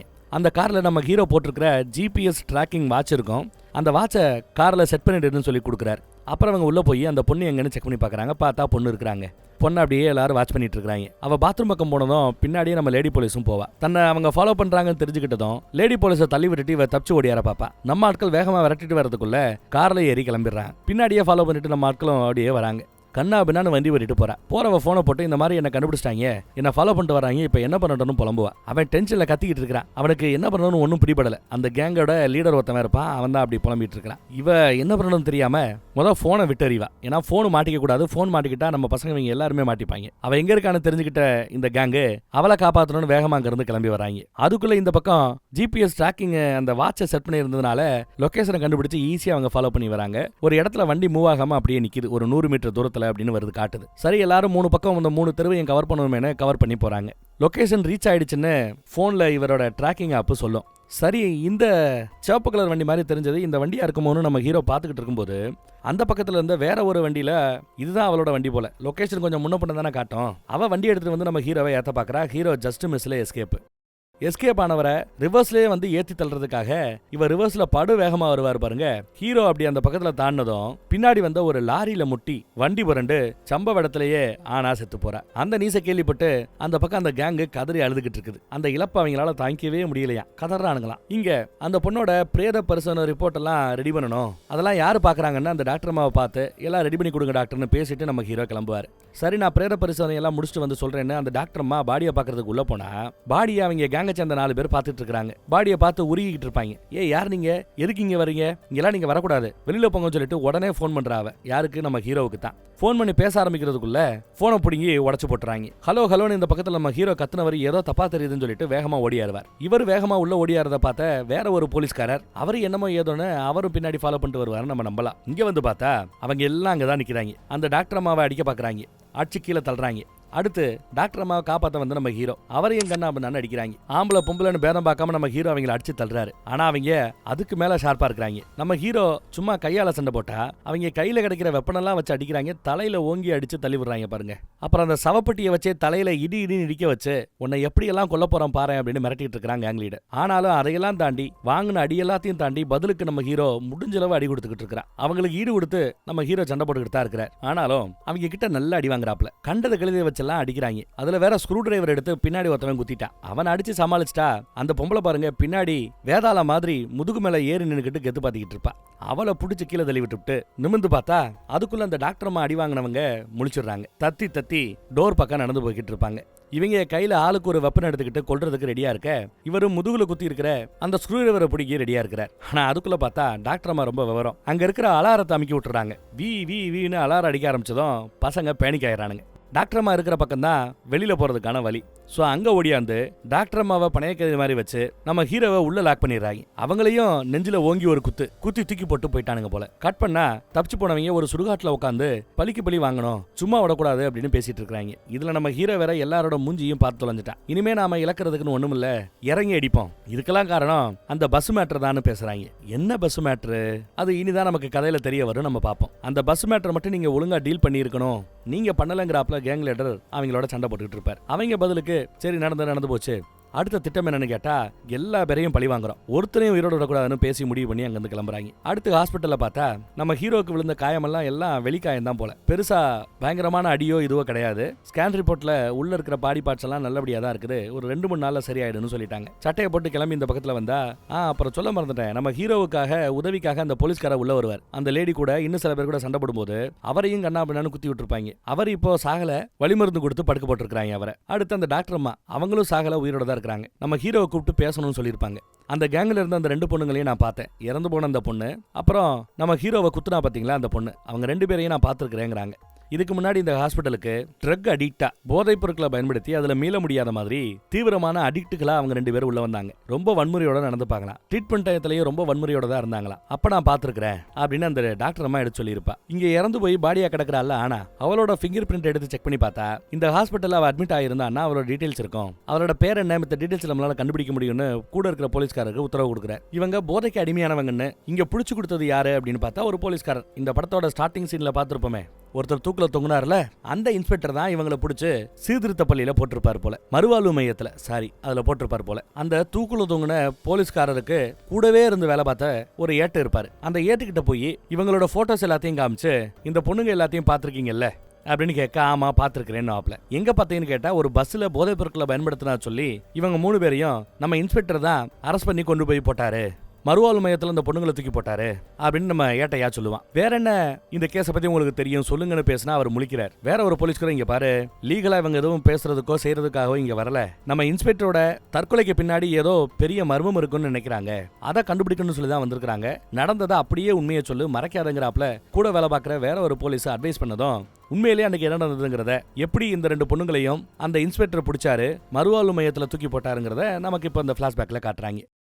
இன்னைக்கு ரோந்து பணியில இருக்கும்போது இவங்களுக்கு ஒரு ஃபோன் கால் வருது. வாக்கி டாக்கில ஒரு மெசேஜ் வருது. பக்கத்துல இருக்கிற ஒரு பஸ்ஸுக்குள்ள போதைப் பொருட்களை பயன்படுத்துற ஒரு 3 பேரு கண்டக்டர் அடிச்சு மூக்க உடைச்சிட்டாங்களாம். என்ன ஏதுன்னு போய் பாருங்கன்னு சொன்னதும் சரின்னு அந்த பஸ்ஸை நோக்கி இவங்க போறாங்க. அந்த பஸ் கிட்ட வந்தாச்சு. பஸ்ஸுக்குள்ள இருக்கிறவங்க 3 பேரும் வெளியில வராத முடியாபடி பஸ்ஸை மூடி வச்சிருக்காங்க. போலீஸ்காரங்க வந்து என்ன ஏதுன்னு விசாரிக்கும் போது கண்டக்டர் அடிச்சு மூக்க உடைச்சிட்டாங்க, கண்டக்டர் இப்ப ஹாஸ்பிட்டலுக்கு கூட்டு போயிருக்காங்க, உள்ள இருக்கிற அந்த பசங்களை பிடிங்க சார்னு அந்த பஸ்ல இருக்கிற சக ஆட்கள் சொன்னதும் இவர் உள்ள வர்றார். உள்ள வந்து பார்த்தா அந்த 2 லேடிஸ் நம்ம ஹீரோ ஒருத்தவனை அடிச்சே கொண்டார்ல அந்த பையன், அவங்க 3 பேர் அங்கதான் இருக்கிறாங்க. நல்ல போதை ஏறி போய் கிடக்குறாங்க. இது போக இவங்க கிட்ட ஒரு பேக் இருக்கும். அந்த பேக்குள்ள போதைப் பொருட்கள் இருக்கிறதா கூட இருக்கிற ஆட்கள் சொன்னதும் அந்த பேக்கை பிடிச்சு இழுத்து இவர் ஓபன் பண்ணி பாக்குறாரு. பார்த்தா உள்ள நிறைய போதைப் பொருட்கள் கிடக்குது. உடனே அவங்க 3 பேரையும் பிடிச்சி இழுத்து கொண்டு போய் ஜீப்புக்குள்ள ஏத்துறா. அந்த பையனை ஜீப்ல கைவிலங்கு போட்டுட்டு கூட பக்கத்துல 2 பொண்ணுங்களே உட்கார வச்சு கூட்டிட்டு போறான். சார் எவ்வளவு காசு கேட்டாலும் தர்றேன், பேசிக்கலாம் சார், சமாளிச்சுக்கலாம் சார் அப்படின்னு அந்த பையன் கெஞ்சிட்டே வருவான். அந்த போலீஸ்காரர் பாருங்க இருக்கிற அந்த சரக்கு எடுத்து அதை மூக்குக்குள்ள வச்சு அப்படி இழுத்து அவர் யூஸ் பண்றாரு. அடப்பாவி, நீ நல்லவன் நினைச்சா நீ அவங்களோட மோசமா இருப்பேன் போலங்கிறாப்புல நமக்கு தோணும். அவர் என்ன சொல்றாருன்னா, இங்க பாரு, எனக்கு மட்டும் இல்ல நிறைய பேருக்கு காசு கொடுக்க வேண்டி இருக்கும், காசு கிடைச்சனும் நீ கொடுத்துருவ, அது பிரச்சனை இல்ல, அதை தாண்டி எனக்கு வேற வேணும் அப்படின்னு சொல்லி திரும்பினவரு அந்த ஆனாவோட தொடையில கை வைக்கிறார். பண்ணிடுறாரு. அவ்வளவுதான், அவங்க 3 பேரும் பதறி போய் சார் கையெடுங்க, கையெடுங்க சார் அப்படின்னு அந்த பையன் கத்துவான். அந்த பொண்ணுங்களும் கத்துங்க. ஆனாலும் அந்த ஆளு கையெடுக்க மாட்டான். காரி துப்பிடுறா. ஆனா இதுல காண்டான அந்த மனுஷன் வண்டியை காட்டு பக்கமா ஓட்டு அப்படின்னு சத்தம் போறாரு. ஏட்டு பயந்து போய் வேற வழி இல்லாம காட்டு பக்கம் வண்டியை ஓட்டிட்டாருங்க. காட்டு பக்கம் வண்டியை ஓட்டிட்டு போன பிறகு வண்டிக்குள்ளேயே கைவிலங்கு போடப்பட்ட நிலைமையில அவன் கிடக்குறான். இந்த ஆளு பேண்ட் அவுத்து போட்டுட்டு காட்டுக்குள்ள ஒரு மரத்தடி பக்கத்தும் போறாரு. அங்க போய் பார்த்தா மரத்துல ஒரு பக்கத்துல ஒரு பொண்ணையும் இன்னொரு பக்கத்துல அந்த ஆணாவையும் 2 பேரையும் கட்டி போட்டு அங்கேயே வச்சு அவங்க 2 பேரையும் நாசம் பண்றாரு இந்த இன்ஸ்பெக்டர். இதுக்கு பழி வாங்குறதுக்காகத்தான் அவரோட பொண்ணையே அவங்க மானபங்கப்படுத்தியிருப்பாங்க. அந்த வீடியோவை அவர்கிட்ட போட்டு காமிச்சு இதை நெட்ல ஸ்ப்ரெட் பண்ணி விட்டுருவோம், ஒழுங்கா சூசைட் பண்ணிடுன்னு ஒரு தற்கொலை கடிதத்தை எழுத வச்சு அவரை தூக்குல தொங்க விட்டுருப்பாங்க. அவரும் தூக்குல தொங்கி இருப்பாரு, இறந்து போயிருப்பாரு. சோ அது தற்கொலை இல்லை, கொலை அப்படின்னு எடுத்து சொல்றாரு நம்ம ஹீரோ. அப்புறம் இப்ப இறந்து போன பொண்ணோட கைரேகையை வச்சு அவ பேரு ஆனா ஆதார் கார்டு எல்லாமே தெரிஞ்சு போச்சு. அந்த ஆதார் கார்டை வச்சு ஏதாவது சிம் கார்டு வாங்கியிருந்தாங்கன்னா அந்த சிம் கார்டுல இருந்து அதோட க்ளோஸ் கான்டாக்ட் யாரு, யாருக்கெல்லாம் காலு போயிருக்கு வந்திருக்குது, இதையெல்லாம் வச்சு பார்த்தா அந்த கேங்ல இருக்கிற எல்லா பேரையும் பிடிச்சிடலான்னு நம்ம ஹீரோ எடுத்து சொல்றாரு. அப்புறம் அந்த கண்டக்டரை வர சொல்றாங்க. கண்டக்டர் இங்க வராரு. நம்ம ஹீரோ உட்காந்துருக்கத பார்த்ததும் இவர் கொடுத்த நம்ம ஹீரோ மேல அவர் கொடுத்த கம்ப்ளைண்ட்டை வாபஸ் வாங்க சொல்லி தான் நீங்க கூப்பிடுறீங்களான்னு எனக்கு தெரிய வருது. அதெல்லாம் நான் வாபஸ் வாங்க மாட்டேன், இதை நான் கடைசி வரைக்கும் நான் கோர்ட்டுக்கு போவேன் பாப்பேங்கிறாப்லயே கத்து பேசிட்டு இருக்காரு. அதெல்லாம் கடக்கட்டுங்க, அதுக்காக ஒண்ணு நாங்க கூப்பிடல. இந்த போட்டோல இருக்கிற பசங்க எல்லாம் யாரும் தெரியுதான்னு காட்டுறாங்க. தெரியுமே அப்படிங்கிறாரு அவர். எப்படி தெரியும்னு யோசிச்சா எந்த பஸ்ல இவங்க 3 பேரையும் அந்த இன்ஸ்பெக்டர் பிடிச்சி இழுத்துட்டு போனாரோ அந்த பஸ்ஸோட கண்டக்டர் தான் இவர். போன்ல தான் பொண்ணுகிட்ட அவர் பேசிட்டு இருக்கும்போது பின்னாடி ஏதோ சத்தம் கேட்டு என்னன்னு திரும்பி வருவாரு உள்ள. என்னையா சத்தம்னு கேட்டா ஒரு 3 பசங்க ட்ரக்ஸ் எடுத்துக்கிட்டு கண்ணா பின்னான்னு பிரச்சனை பண்ணிட்டு இருக்காங்க, என்னன்னு கேளுங்கன்னு அங்க சவுண்டு. அவர் என்னடா நடக்குறீங்க, பேக குடுறான்னு பேக செக் பண்றதுக்காக பேக புடுங்கும் போது பேக புடுங்கியான்னு கண்டக்டரோட மூக்கு அடிச்சு உடைச்சிட்டாங்க. மூக்கு உடஞ்ச அந்த கண்டக்டர் இவர் தான் போல. அதுல காண்டாயி அவரு போலீஸுக்கு போன் பண்ணிருப்பார். 100க்கு அடிச்சிருப்பாரு. உடனே அவங்க வாக்கி டாக்கில பக்கத்துல இருக்கிற நம்ம இன்ஸ்பெக்டரை அமுச்சு வச்சிருப்பாங்க. இந்த குத்து நடந்திருக்குது. இவர் கால் பண்ண போய் தானே அந்த போலீஸ்காரங்க வந்தா. அதனால இவரை பழி வாங்கணும்னு சொல்லி இவரோட பொண்ணை காதலிக்கிறங்க பேர்ல அவளை சீரழிச்சிருப்பாங்க. அவளோட நகையையும் பிடுங்கிருப்பாங்க. சோ இவரோட பொண்ணு சாவுக்கு காரணம் அவர் சொல்றாப்ப நம்ம ஹீரோ இல்ல. ஆனா இந்த கதையெல்லாம் அவர் நம்புறதுக்கு தயாராக இல்ல. உங்க ஆளை காப்பாத்துறதுக்காக ஏமாத்த பாக்குறீங்களா, இதை நம்ப மாட்டேன்னு சொல்லிட்டு அவர் அப்படியே கிளம்பிடுவாரு. அங்க நம்ம ஹீரோ இல்ல எனக்கு இன்னொரு மேட்டரையும் விசாரிக்கணும் அப்படின்னு சொல்லி டிஎஸ்பியை கூட்டிட்டு போய் விவாகரத்து கேட்டு கோர்ட்டுக்கு வந்திருக்கிறா பொண்டாட்டி. அவளை நிப்பாட்டி அந்த போட்டோஸ் எல்லாம் காமிக்க சொல்லியிருப்பாப்ல. இவரும் காமிச்சு இவங்க எல்லாத்தையும் பாத்துருக்கான்னு கேட்க அவங்க எனக்கு ஞாபகம் இருக்கு இவங்களை பாத்துருக்கிறேன்னு சொல்லி அவங்களுக்கு ஒரு பிளாஷ்பேக் இருக்கு. அந்த பிளாஷ்பேக்ல பார்த்தா அதே பஸ்ல நம்ம ஹீரோவோட ஒய்ஃப் மூத்த பொண்ணு 2 பேருமே டிராவல் பண்ணிட்டு இருப்பாங்க. இவங்களுக்கு பக்கத்து சீட்ல தான் அந்த கேங்கு 2 பொண்ணுங்க ஒரு பையன் 3 பேர் இருப்பாங்க. அவங்க முத்தம் கொடுக்கறதும் போதைப் பொருட்களை பயன்படுத்துறதும் அதை இந்த பொண்ணு பாக்குறதும் இப்படின்னே போகும். ஏதோ கெட்டு போறாங்க கண்டுக்காத பாக்காதன்னு தான் பொண்ணை தான் கண்டிச்சிட்டு இருப்பாங்க. ஒரு கட்டத்துல போதுண்டா பொறுத்தது போதுண்டான்னு எந்திரிச்சு இவ்வளவு அராஜகம் பண்றீங்க வேற யாரும் கேட்க மாட்டீங்களான்னு இவங்க தான் எந்திரிச்சு அதை பிரச்சனை பண்ண ஆரம்பிப்பாங்க. உடனே அவன் இங்க பாரு உனக்கு முத்தம் கொடுத்தனா இல்ல உன் பொண்ணுக்கு முத்தம் கொடுத்தனா மூடிட்டு உட்காரு அப்படின்னு ரொம்ப கேவலமா பேசிவிட அவங்களுக்கு பயங்கர கோவம் வரும். அசிங்கமா பேசாதடா நாயன்னு திட்ட ஆரம்பிக்க புளிர்னு ஒரு அறை விட்டு கழுத்தை பிடிச்சு தள்ளி விட்டுருவாங்க. அவ்வளவுதான். இதுக்கு மேலதான் பிரச்சனை பெருசாகி கண்டக்டரை கூப்பிட்டு இருப்பாங்க. கண்டக்டர் மூக்குல குத்து வாங்கிட்டு போயிருப்பாரு. போலீஸுக்கு கால் பண்ணிருப்பாரு. இவ்வளவு குத்தம் அப்புறம் நடந்திருக்கும். இந்த மாதிரி ஏதோ பஸ்ல சின்ன பிரச்சனையாச்சுன்னு மட்டும் ஹீரோட ஒய்ஃப், ஏன்னா அவங்களுக்கு ஏதோ பஸ்ல ஒரு சின்ன விஷயம் இப்படிதான் அவங்களுக்கு ரெஜிஸ்டர் ஆயிருக்குது. இதுக்காக பழி வாங்குறதுக்காக தாம் பொண்ணை இந்த மாதிரி அவங்க சீரழிப்பாங்கன்னு அந்த மாதிரி நினைச்சு கூட பார்க்கல. அந்த உண்மை அப்ப வரைக்கும் அவங்களுக்கு தெரியாது. அவங்க விவாகரத்து வாங்குறதுக்கு உள்ள போயிடுறாங்க. இப்பயும் ஒண்ணு கெட்டு போலடா, நடந்த விஷயத்த சொல்றேன். உன் மூத்த பொண்ணோட சாவுக்கு காரணம் நீ இல்ல, அன்னைக்கு நடந்த அந்த சம்பவம் தான். அந்த பசங்க தாங்கிறத புரிய வச்சா விவகாரத்து வேணான்னு சொல்லிடுவாடான்னு சொல்லி பார்த்தாலும் வேண்டாம். நான் இத்தனை நாளா குற்ற உணர்ச்சியில தவிர்த்துக்கிட்டு இருக்கிறேன். இனி அவ அந்த குற்ற உணர்ச்சியை ஏத்துக்கிட்டு வாழணுங்கிறாப்ல ஆகி போயிடும். அவளால தாங்க மாட்டா, பிஞ்சு மனசு தாங்க மாட்டா. அதனால வேண்டாம், எக்காரணத்தை கொண்டு அந்த உண்மையை அவகிட்ட சொல்லக்கூடாதுன்னு வேற நம்ம ஹீரோ சொல்லிடுறார். கோர்ட்ல பார்த்தா விவாகரத்து கேட்டு ரொம்ப ஸ்ட்ராங்கா அவ நிக்கிறா. அதுவும் சீக்கிரமே விவாகரத்து கொடுக்கணும்னு வேற கேட்டுக்கிட்டு இருக்கிறா. அடுத்து பார்த்தா அந்த கேங்ல இருக்கவங்க நம்பர் எல்லாத்தையும் நம்ம பசங்க ட்ரேஸ் பண்ணிட்டாங்கல்ல, அந்த நம்பர்ஸை ட்ரேஸ் பண்ணும்போது அந்த நம்பர்ஸ்ல ஒரு நம்பர் நம்ம கண்டக்டரோட வீட்டு பக்கம் இருக்கிறாப்ல லொகேஷன் காட்டியிருக்கு. அதை பத்தி நம்ம போலீஸ்காரர் ஃபோன் பண்ணி இன்ஃபார்ம் பண்ணதும் உடனே அந்த கண்டக்டருக்கு பந்தோபஸ்து போடுங்க, பாதுகாப்பு கொடுங்க, அவருக்கு எதுவும் ஆகக்கூடாதுன்னு வீட்டு பக்கம் உடனே போலீஸை அனுப்ப சொல்றாரு. போலீஸ் வீட்டு பக்கம் வரும். காய்கறி கடையில விசாரிக்கும் போது நான் தான் அவரோட பொண்டாட்டி, இப்பதான் வேலைக்கு போனாருன்னு பொண்டாட்டி சொல்லும். உடனே வேலை பார்க்குற இடத்துக்கு அங்க கிளம்பலாம்னு நம்ம ஹீரோவே நேரா வந்துடுறாரு. அவரை பத்தி விசாரிக்கிறாரு. இப்பதான் ஏதோ பக்கத்துல ஒரு கடைக்கு போனதா சொல்லுவாங்க. இறந்து போன தான் பொண்ணோட போட்டோவை ஃப்ரேம் பண்ணி அவர் வாங்கிட்டு வந்திருப்பாரு. எல்லாம் வாங்கிட்டு டியூட்டிக்கு அவரோட பஸ்ல ஏற போற சமயம் நம்ம ஆட்கள் பாக்குறாங்க. அவரும் பாப்பாரு. வேற வேலையே இல்ல. ஆமா, இதுக்கு இடத்துல வேற நம்ம ஹீரோ கால் பண்ணிருப்பாருங்க. கேஸ வேணாம் வாபஸ் வாங்க சொல்றதுக்காக கெஞ்சிக்கிட்டு இருக்காரு நினைச்சுக்கிட்டு அந்த ஆளு கட் பண்ணி விட்டுக்கிட்டே இருந்திருப்பான். இப்ப நேர்ல வந்து பார்க்கும்போது அவருக்கு ஒண்ணும் இல்ல, அவர் உயிரோட தான் இருக்காருன்னு தெரிஞ்சுக்கிட்டதும் நம்ம ஹீரோ மூச்சு விட நிப்பாங்க. ஆனா அந்த கேப்ல குறுக்கால ஒரு வண்டி வரும். ஐயோ வண்டி வருதே, மறைவில் என்ன நடக்குன்னு தெரியாதுன்னு இவங்க ஓடியாருவாங்க. வந்து பார்த்தா அதுக்குள்ள பாருங்க 2 பஸ்ஸுக்கு நடுவுல எதுக்கு அந்த பொண்ணு இருப்பா. சம்பவத்தன்னைக்கு பஸ்ல இருந்த அந்த பொண்ணு. அவளை பார்த்ததும் நம்ம ஹீரோ சொன்னதெல்லாம் நிஜம், தான் பொண்ணை அவங்க சீரழிச்சதுக்கு காரணம் அன்னைக்கு நடந்த அந்த சம்பவம் தான் அவர் புரிஞ்சுக்கிறார். கூட வந்த கேங் லீடரு கத்தியால குத்திடுறான் நம்ம கண்டக்டரை. குத்து வாங்கினவரை நல்ல வேலை நம்ம ஹீரோ ஓடியாந்து பிடிச்சி உடனே ஹாஸ்பிட்டலில் சேருங்கன்னு ஹாஸ்பிட்டலில் சேர்த்து விட்டுறாரு. அவங்க பழிவாங்க ஆரம்பிச்சிட்டாங்க. அதே பஸ்ல இருந்த தன் பொண்டாட்டியையும் பழிவாங்க வருவாங்கன்னு அவருக்கு தெரியும். அதனால அவ இப்ப பிரிஞ்சு வாழ்றா. வந்து அபார்ட்மெண்ட் கதவை தட்டி பார்த்தா ஏத்து விட்டம்மா அவங்க இப்ப இங்க இல்ல, தன்னோட அப்பா அம்மா வீட்டுக்கு போயிருக்கிறதா, பிறந்த வீட்டுக்கு போயிருக்கிறதா சொல்லிட்டு போனான்னு அவங்க சொன்னதும் பிறந்த வீட்டை தேடி இவரு போறாரு. அதே சமயம் அங்க பாருங்க, பிறந்த வீட்டில் அம்மா கிடையாது, அப்பா மட்டும்தான். அதுவும் கொஞ்சம் வீல் சேர்ல இருக்கிற அளவுக்கு வயசானவர், மிலிட்டரியில வேலை பார்த்து ரிட்டையர் ஆனவர் போல தெரியுது. சாப்பாடெல்லாம் எடுத்து வச்சு அவர் கூட தான் இருக்கிறாங்க. பொண்ணு அவங்க வீட்டு நாய் கூட வெளியில விளாண்டுகிட்டு இருப்பா. திடீர்னு நாய் சத்தம் நின்று போயிடும். என்னடா நாயோட சத்தம் கேட்கலன்னு இவங்க வெளியில போறதுக்குள்ள குழந்தை உள்ள வருங்க. நாயை கொண்டு போட்டாங்க போல. குழந்தை மேல அந்த ரத்தமெல்லாம் தெரிக்கும். அலறி அடிச்சு குழந்தை உள்ள வரும். குழந்தைய பிடிச்சுக்கிட்டாப்லயே அந்த கேங் லீடர் வந்து நிக்கிறான். உள்ள வந்துட்டானுங்க. அங்க இருந்து வீடியோ கால், தனியா நீ வர்ற வரைக்கும் உன் பொண்டாட்டி பிள்ளை கூட நான் விளாண்டுகிட்டு இருக்கிறேன் அப்படின்னு சொல்லிட்டு போனை கட் பண்றாங்க. நம்ம ஹீரோக்கு படு பயங்கரமான கோவம் வருது. வேமா வந்துகிட்டு இருக்கிறாரு. அதே சமயம் அந்த டிஎஸ்பி கால் பண்றாப்ல, டே நான் தொடர்ந்து கால் பண்ணிட்டு இருக்கிறேன், உன் முன்னாடி போன் எடுக்க மாட்டேங்கிறாடா, தொடர்ந்து அவளை ரீச் பண்ண முயற்சி பண்ணிட்டு இருக்கிறேன் நான். கால் வருது. அப்ப நம்ம ஹீரோ, இனிமே நான் போலீஸ்ல வேலை பார்க்க தகுதி இல்ல, போலீஸ்ல வேலை பார்க்கக்கூடிய அளவுக்கு மனப்பக்குவம் எனக்கு இல்லைன்னு வச்சுக்கோ அப்படின்னு மட்டும் மொட்டையா போனை கட் பண்ணி விட்டுறாரு. சொல்லிட்டு பழிக்கு பழி வாங்கணும் முடிவு பண்ணிட்டாரா என்னன்னு தெரியல. அங்க பார்த்தா அவங்க இன்னும் கொஞ்ச நேரத்துல உனக்கு என்ன நடக்குன்னு ஒரு சாம்பிள் காட்டுறோம் பாக்குறியான்னு சொல்லி அவளோட பொண்ணை இவங்க 3 பேர் சேர்ந்து எப்படி சீரழிச்சாங்கிறத அந்த வீடியோவை அவளுக்கு போட்டு காட்டுறாங்க. பார்க்க முடியாம அவ கண்ணை மூடும்போது கண்ணை திறக்கல, உங்களுக்கு இதான் நடக்கணும் மிரட்டி பார்க்க வைக்கிறாங்க. அந்த பக்கம் ஒருத்தன் சிகரெட் அடிச்சுக்கிட்டு பெரியவரை சீண்டிக்கிட்டு இருப்பான். பெரியவர் சரக்கு அடிக்கலான்னு இப்பதான் பாட்டில சரக்கு ஊத்தி வச்சிருப்பாரு. அவன் சிகரெட் பிடிக்கிற அந்த சமயத்துல சரக்கு எடுத்து அவன் மூஞ்சில ஊத்தி விட்டதும் குப்புன்னு பத்திக்கும். உடனே அதை அணைக்கிற முயற்சியில அவங்க ஈடுபட்டு இருப்பாங்க. பெரியவரை எத்தி விட்டு இருப்பாங்க. ஐயோ கீழே வந்துட்டாரு அப்பான்னு இவன் ஓடி அந்த பக்கத்துல பிடிச்சி தூக்குவா. அப்பா அவரு பக்கத்துல இருக்கிற அந்த டிராயரை காட்டுறாரு. மிலிட்டரிக்காரர் இல்லையா, உள்ள துப்பாக்கி இருந்திருக்கும் போல.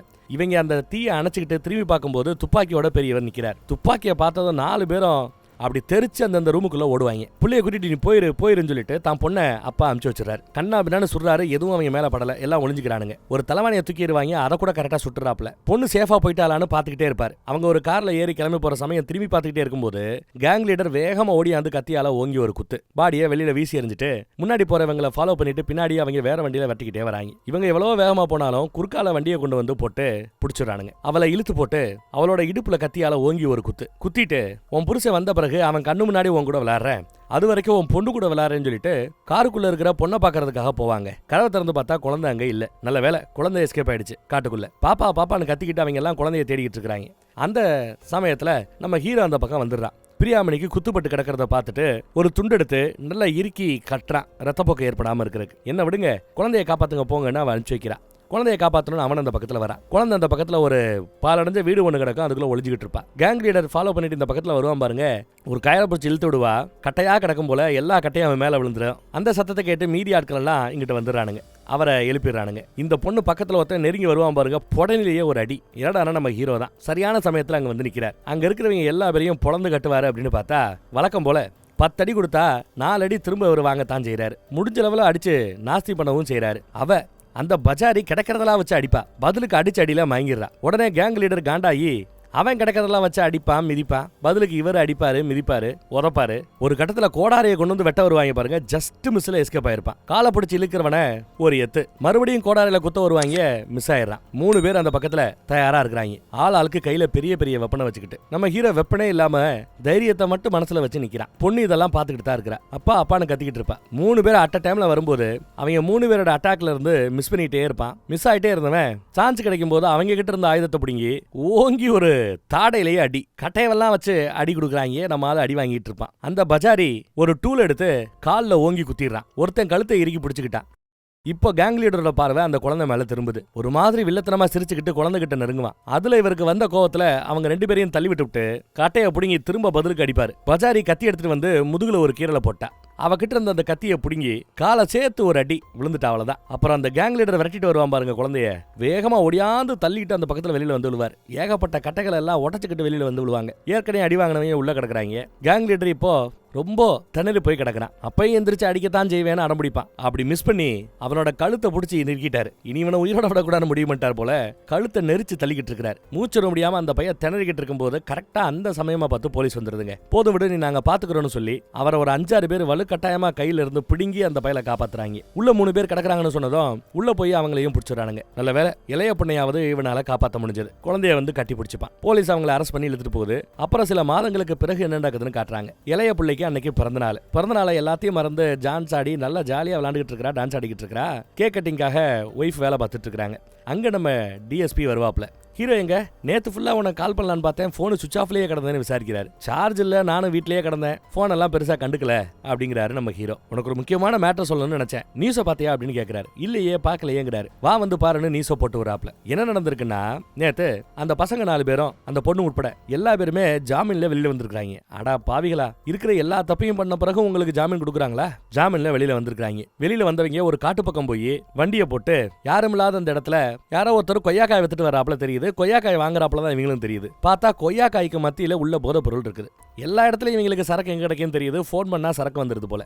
சரக்கு எடுத்து உருன்னு எல்லா பேரும் உறிஞ்சிட்டு அந்த வேலை சும்மா வரக்கூடாது, இன்னைக்கே அவனை போட்டுருணுங்கிறாப்ல பேசிட்டு இருப்பாங்க. அதே சமயம் நியூஸ்ல பார்த்தா ஜாமீன்ல வெளியில வந்து அவங்க 4 பேரும் ஒரு விவசாய நிலத்துல போதைப் பொருளை அளவுக்கு அதிகமா பயன்படுத்தி ஓவர் டோஸ் ஆகி 4 பேரும் செத்து போயிட்டு தான் நியூஸ்ல வந்துட்டு இருக்குதுங்க. டிஎஸ்பி நம்ம ஹீரோவையே திரும்ப பார்த்துக்கிட்டு இருக்காரு. ஹீரோவோ கேக் பண்ணுவா அப்படின்னு சொல்லிவிட்டு கேக் கட் பண்றதுக்கு அந்த பக்கம் போறாரு. என்ன நடந்துச்சு அப்படின்னு பார்த்தா அவங்க 4 பேரும் பழி வாங்கணும், இன்னைக்கே நம்ம ஹீரோவை போடணும்னு பேசிட்டு இருக்கும்போது மூக்குல இருந்து ரத்தம் ஒழுக ஆரம்பிக்கும். அன்னைக்கு அந்த போலீஸ்காரருக்கு மூக்குல இருந்து ரத்தம் ஒழுகுச்சுல, கிட்டத்தட்ட அந்த மாதிரி. டேய் என்னடா அது, என்னடா எல்லாருக்கும் மூக்குல இருந்து ரத்தம் ஒழுகுது, என்னடா ஆச்சுன்னு பார்க்கும்போது திரும்பி பார்த்தா அந்த இடத்துல நம்ம ஹீரோ நிக்கிறார். ஓவர் டோஸா இருக்கிற போதைப் பொருட்களை, ரொம்ப ஸ்ட்ராங்கா இருக்கிற போதைப் பொருட்களை அவங்க கிட்ட கொண்டு போய் சேர்த்தது இவர் தான். அதை அவங்க எடுக்கணும், சாகணும், ஓவர் டோஸ்ல செத்தாங்கன்னு இவங்க சோழியை முடிக்கணும்னு பிளான் பண்ணாரு. ஏன்னா இல்லைன்னா ஜாமீன்ல வந்துகிட்டு தான் இருப்பாங்க, இந்த மாதிரி பழி வாங்கிட்டு தான் இருப்பாங்க. மொத்தமா முடிச்சு விட்டுட்டு கெத்து காட்டி இருக்கிறாரு நம்ம ஹீரோ. அருமையா இருந்ததுல. இதே மாதிரி ஒரு அருமையான கதையில மறுபடியும் சந்திப்போம். தேங்க்யூ. அப்புறம் நம்ம சேனலோட வாட்ஸ்அப் சேனலோட லிங்க் கீழே டிஸ்கிரிப்ஷன்ல கொடுத்துருக்கேன். யாராவது விருப்பப்பட்டீங்கன்னா அந்த குரூப்ல ஜாயின் பண்ணிக்கங்க. எந்த சேனல்ல எந்த வீடியோ போட்டாலும் லிங்க் அங்க கொடுத்துருவோம், முன்னாடியே கொடுத்துருவோம்.